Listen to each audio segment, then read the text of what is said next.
राज्याला हादरवून सोडणाऱ्या बदलापूर स्त्रीबीज विक्री प्रकरणात पोलिसांनी मोठी कारवाई करत नाशिकमधील मालती IVF सेंटरचे संचालक डॉक्टर अमोल पाटील यांना 3 मार्च रोजी रात्री उशिरा अटक केली।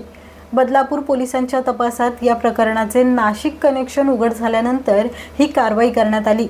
आज त्यांना अंबरनाथ येथील चिखलोली न्यायालयात हजर करण्यात आलं असून न्यायालयाने आरोपीला 5 दिवसांची पोलीस कोठडी सुनावली आहे।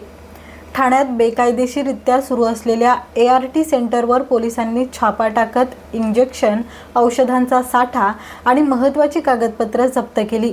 प्राथमिक तपासात एका महिलेचे 9 ते 10 वेळा वेगवेगळ्या नावांनी कागदपत्रे तयार करून स्त्रीबीज काढण्यात आल्याचा आरोप आहे। या संपूर्ण प्रकरणामुळे बदलापूर आणि नाशिक परिसरात मोठी खळबळ उडाली असून पुढील तपासात आणखी धक्कादायक बाबी समोर येण्याची शक्यता व्यक्त केली जात आहे। बदलापूर पूर्व पोलीस स्टेशन येथे दाखल असलेल्या स्त्रीबीजेच्या अनुषंगाने जो गुन्हा दाखल आहे त्या गुन्ह्यामध्ये याच्यापूर्वी आपण 5 आरोपींना अटक करण्यात आली होती।